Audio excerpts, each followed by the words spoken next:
Response video to regarding objective straw man, he calls it. So it's going to be this discussion about what is the essence of value, I think. Well, let's see where it goes. So what's annoying about Gary's approach and in general the low objectivity approach to these problems, moral relativism or physical relativism, is just a stubborn, it looks physical relativism. I mean, again, this, you just can't use physics. You can't use chemistry. You can't even use biology. To even as metaphors, they don't work. Each category of thing you're examining has different properties. Atoms have properties that are unique to atoms. Elements to elements, compounds to compounds, biological organisms to biological organisms. And it's just, you can't throw them into the same, you can't frame them the same way. Intentional. It's a straw manning. It looks intentional, but it's really just probably framing, explained by framing, and the fact that facts bounce off of frames not able to, incorporate them. Facts bounce off of frames. Again, what fact? Again, what fact are you using? Your fact is the denial of fact. The denial of. The argument is about whether a value is a projection or whether it is something you recognize. It's either something we create or it's something that's in the thing we're observing. One of those two is the truth, fucker. You might go out there and find some relativist that says, killing's not wrong because it's all relative. But that's not what most of them say. That's not what I say. That's not what I heard Hannibal Barca saying. Right? Yeah, well, what we heard him say is that all value is a projection, that it's all some kind of notion in some kind of brain, and it has nothing to do with any kind of reality. All right? And that's the argument. You want to keep changing the subject, well, whatever. And it's not about killing or murder or some statement, like we're just going to say this is absolutely wrong. That's not the argument. The argument is there's absolute value in these sentient creatures that are being impacted, and that sometimes you can harm one, because there's some greater harm you're going to prevent by harming them, like killing Hitler, causing him harm to prevent the harm he would create. But that's the only way the value works. Otherwise, harm is always bad unless it has some redeeming greater harm that it removes. And it's just a fact that suffering sucks. We think murder is wrong, stealing is wrong. Well, the only disagreement we're really having now with you is... Well, why don't you just get to the word harm, or why don't you just get to the word causing unpleasant sensation?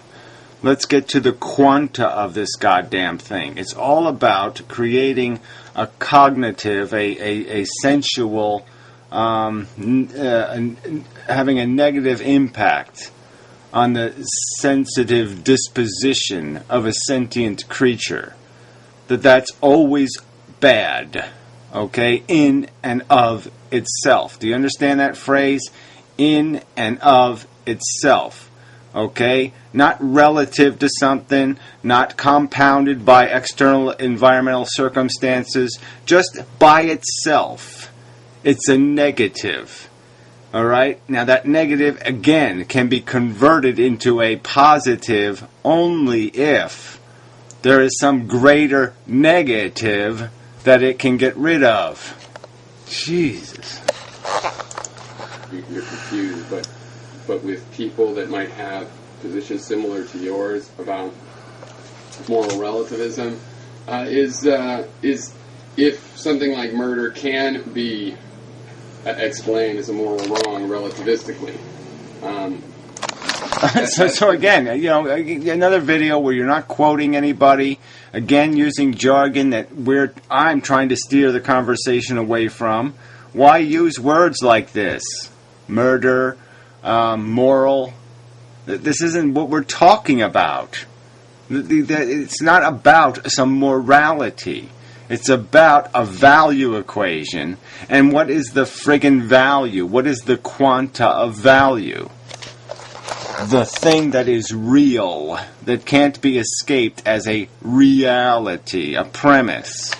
You know, and when you say that we're not against those things, we don't think they are wrong, just because we explain morals a more accurate way, according to us, that take into account, the problems, the moral issues, And people want to act like, oh, no, it must be prescriptive if you want to make a law. Well, no, I believe in... Yeah, look, the bottom line is, as I've said before, there's a grand total somewhere, okay? The adding machine is calculating through all these events, every single thing. And hindsight will be 20/20 and all that kind of bullshit. But the fact is, there's a real equation of all these possibilities and probabilities and could have beens and would have beens.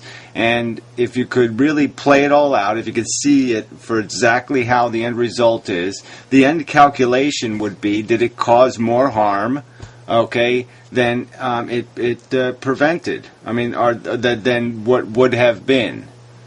Is there an alternative that would have caused less harm? That would have been the preferable one. There would have been an ideal action in every circumstance, every second, every moment, every bit of everything. If we could just stop it and say, okay, let's make a calculation of exactly where we should go with our next move. What's the next word that should come out of my mouth? There is a calculation. If you could go through, do all the math, that would be the ideal scenario, the ideal chess strategy that in the end will win in any game. How else to put it? A chain of events that might take 1,000,000 years to get you there, but when it got you there, it would be this, perfect power moment that could cure a disease or solve a problem or blah, blah, blah, whatever it would be. But it's out there. There's a truth to be revealed about what is optimum. Speed limit laws, and it's not because it's immoral to go 65 miles per hour, And what you don't get is what you don't get is that all of that crap has to do with just measuring risk and probability. So we know there's a probability increase of higher harm being caused because of a circumstance. So if you allow people to own bazookas, that the likelihood is that, they're going to use them on their neighbor because their dog took a shit in their yard. We know what the probable outcomes are going to be, and we say, well, the sensible thing to do is to fight against that probability by imposing some sort of restraint or limitation or standard that obliges people not to cross that probabilistic line of doom, gloom, and boom. When you want to present an objective explanation, that means you have to do it in terms of objects and their essential properties. Right? That's the problem. Yeah, no, it's not a problem at all. We know what we are, okay? There's an essential property of sentience. The essential property is that it can be put in a very negative state of discomfort, and that is a negative. That's a negative state of being, and we should do what we can to optimize the state of being by taking it out of the excessively negative state of being and getting it to some other comfort state of being, whether we call that a neutral or whether we call that a positive. It doesn't really matter. The point is it's less negative. All right? And that's the objective. That's the property. Get it to a less negative state. That's a superior, better state, period. That's the value. There's no such thing as a classical object, and the properties are not essential, they're relative. So there is no, again, this is idiotic. You cannot relativize it. There's nothing relative about it. You don't need to make any comparison. It's absolute in and of itself negative. There's just no doubt about it that a cat suffocating as it's being trapped under a tree on planet Ucomp and it's going meow, meow, meow, meow, meow, and it's suffering. We don't need any relative comparison. You don't need any relative perspective. You don't need anything. Okay? It's a negative state of conscious being. It's just it's intrinsic. It's dictated by the biology. Okay? Attraction and repulsion. It's not some other mechanism. So for the internal mechanism of that beastie, it will be a repulsion. It will be a negative state. It's designed to be a negative state. It's designed to be a state it does not wish to be in. So it is therefore likely to be unpleasant. Car driving down the road, it's 1.5 tons. Okay, so it's got properties. Velocity, its color, its mass. But we know velocity is relative. That goes back to Galileo. If you want to deny that that's relative, then you're denying science all the way back to Galileo. Well, that's a whole nother can of worms, ain't it? Because if you want to get into that whole physics and of what the hell's actually happening on the quanta level, all right, there is no relativity on that level. Okay, there really isn't. From the quanta's perspective, all of that nuance disappears, and all there is I go one step forward, one step left, right, or back. I mean, that's all the choices they have on their checkerboard of that's universal. So there is a universal that those things are functioning on, and it's only through the piling on, the complexity of those things interacting with each other, that it gets complicated, that it dimensionalizes the board game. But from their perspective, there's no dimension. Know what it means that it's relative? It means it's not an inherent property of the vehicle. It's not an essential property of the vehicle. Again, so how does this mean anything to me? Because things move, because of the physics of things, we have to apply physics to sensation. That there's somehow the properties are equal and comparable, and you're not comparing apples and elephants here. No, you are. You're comparing apples and fucking elephants. This is idiotic. A relative thing between that vehicle and something else. The color also relative. The car is not in possession of redness. It's painted with red paint that reflects light, which, if and only if it strikes a human retina, becomes a human color known as red. Well, that again is just bullshit. Okay, it's not what it's known as is irrelevant. And what it's doing frequency-wise is going to be consistent. So it just doesn't matter. It's doing the same thing, whether you call it red or you call it some other word. It's still the same frequency. And what it is inside your brain, what your brain converts it into, is irrelevant to the fact that it's a frequency. It has its own properties when it gets to you. Those properties are consistent no matter who the you is. Doesn't matter who the you is, it's producing the same property. The mind is relative to all of these systems interacting. And mass as well. If you have a 1 pound lump of clay, is its mass an inherent property? Because that 1 pound lump of clay could be made into 2 half-pound lumps of clay. And indeed, it is made of 2 half-pound lumps of clay. So does it have... Well, that, again, is just totally... That isn't even a reasonable comparison, okay? To say it's made up of 2 when they haven't been made distinct from each other is kind of stupid. Okay, I mean, that just doesn't mean anything. All right, you first have to make the separation. You have to make the distinction before there is a distinction. So until you cut those 2 lumps of clay into 2 lumps of clay, there isn't 2 lumps of clay. And what, again, how does it change the fact that it's made up of a certain amount of mass? Okay, a certain amount of atoms. All right, and that doesn't change. You can't relativize that away.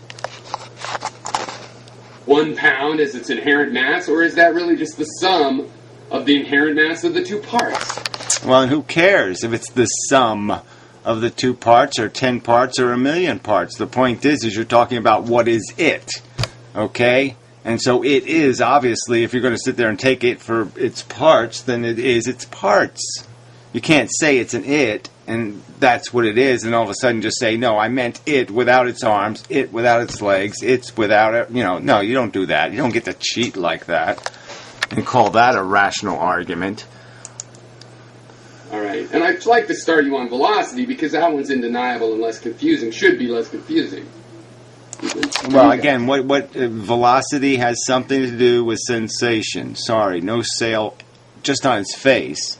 And then second, I'll argue the physics with you, okay? Because, yeah, I would argue on the quantum level there is no such thing as any combined velocities.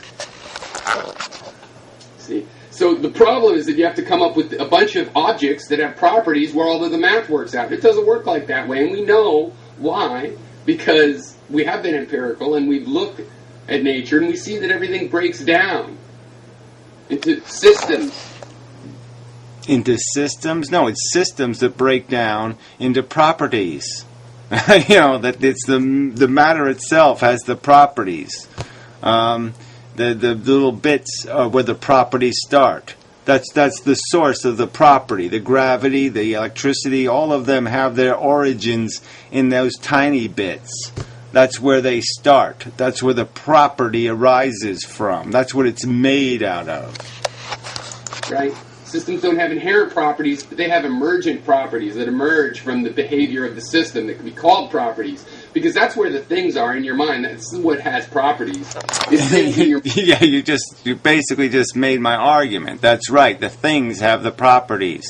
Okay, the sentient being has the properties, and it's not up to you to decide what those properties are. They are intrinsic to the thing. Mind, the data structures that you and your brain use to keep track of phenomena, which are not object-oriented, but energy, mass, and time relationship-oriented. And you can't face any of this, so you have... Well, energy and mass is mixing two things that, again, might not be mixable. So, sorry, that might not work. But, again, this isn't that complicated. This is an emergent property, consciousness. The value is just recognizing the fact that it can be put in two different states, one that is intrinsically negative and one that is intrinsically not negative. To pretend that we're here, like Maslach thinks, that if I was the head of NASA, we never would have gone to the moon. I don't believe there is a perfect science, but for some reason he thinks I'd wait around for a perfect science to do an engineering task.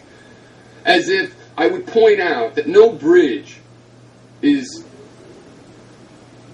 perfect and can withstand any sort of natural disaster. I don't even know what to do with this crap. Again, this is not bridge building. It's not a comparable analogy or metaphor or whatever you're using it for to a sensation and the calculation of value. And again, I would argue that says you. I mean, I don't know, perfect bridge? Maybe there is. And that would mean that I don't believe we can build bridges. That would mean that I don't want to build a bridge. Right? Because it's not infinite. If that bridge can't be infinitely strong and withstand, Earth colliding with another planet, well, that's not good enough for me. But does that make sense when I'm a skeptic and I don't believe there is such a system? No, it does not. I'm sorry. It's just where are you going? I mean, you're talking about other people not being able to get things in their frame. What the fuck? How do you frame this mush? What the fuck are you talking about? A very engineering point of view. Things have to be good enough to meet the specifications that are a part of the goal of getting to the moon or building a bridge strong enough to drive a car across or strong enough to... Specifications? Sounds like some sort of Audi thingy or something. How could you possibly have a specification? All right, if you're claiming, if we're going to use this as a metaphor, what would the specifications be, in terms of some sort of value equation? That doesn't apply. Withstand an earthquake. It's the people that say that knowledge can be perfect, that should be our standard. They're the ones that have to explain how we're accomplishing all this engineering without that perfect knowledge. They say it would have to be perfect. Who are you responding to? What the fuck are you talking about? This is just nonsense. We can, though, reveal practical truth. We don't need to reveal impractical, useless truth. We don't need preposterous detail. to recognize a thing, as a known thing, as a described thing, as a consistent thing. This is what it does. This will be its properties. This is beyond a 99.9999999% of the time. This is how it will behave because that's what it is. We don't need perfection. And a word to convey it. We would have to, because our imagination can't think of any other way. We don't know that there might be ways to talk about the material world, about the physical world, about consequences, other than objects that have properties. It's the only possible way.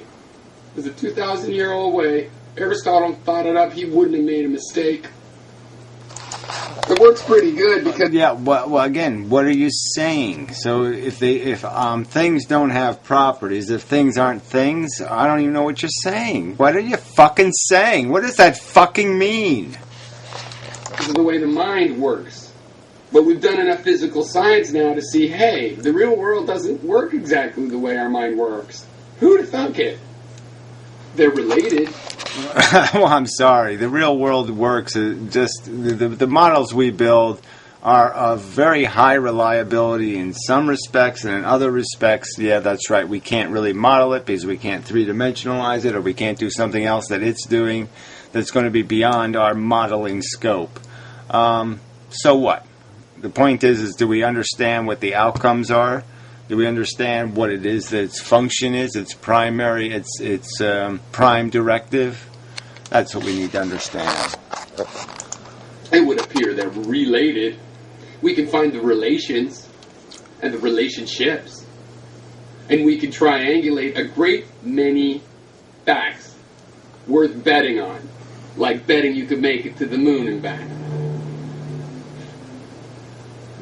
If you want to persist in your straw man approach of, well, you're denying science, I'm like, no, I'm pointing out science. No, you're denying it. Well, no, I'm pointing it. No, sure, you're denying it. I don't want to talk to you. Yeah, whatever. Yeah, you're whacked is what you are. You're just fucking whacked. You're just denying it's wrong to have your balls in a vice. Well, I don't know. If instead of me, if you've got Hitler's balls in a vice and you're kind of pissed at him, I don't think that's making a world a worse place. And if you have my balls... Well, it is if there's absolutely nothing to be accomplished. Okay, if it won't prevent some greater harm, if it's after the fact, if the negative has already been calculated, put through the punch cards, have already run through the machine, then yeah, it's just adding more suffering to a world that's already got a pile of it. It's just eye for an eyeing for useless purpose. There's nothing to be gained.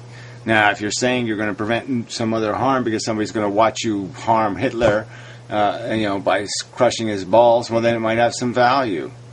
But that's the argument you'd have to make. You're not going to undo the past by crushing his balls, though, are you? No. And what was the negative of the past was the harm created. And you're just going to add some more harm for no good reason, then. So that would be just stupid. Advice, I'm not going to, I know I'll be in a tough position there, but it's not going to fool me into thinking you're the whole universe, and thus the universe has my balls and advice. You're just the universe's vessel. No. Who the fuck are you talking to again? I mean, you used a metaphor I used in my video, but it doesn't sound like you're talking about anything I was talking about in my video. So what the fuck is this? You're not the whole universe, no matter what you accomplish against me. Anyway, if you choose to not understand, or you simply are incapable, either way. Yeah, well, I guess I'd have to concede I'm both. I'll choose not to, and I'm incapable, because that was drivel. That was useless, mushy, crappy shit. Okay, what the fuck does any of that crap have to do with whether or not there is a decidedly positive and negative functional property created by sentient organisms? I mean, you either believe the organism creates the value or you don't. If you think the witness creates the value, then I think you're a fucking idiot. There's very little I can do for you that I haven't done already. So, whatever. Whatever. Stupid video. Stupid fucking incoherent, nonsense, bibbly, babbly, mushy shit video. Yeah, what else is news?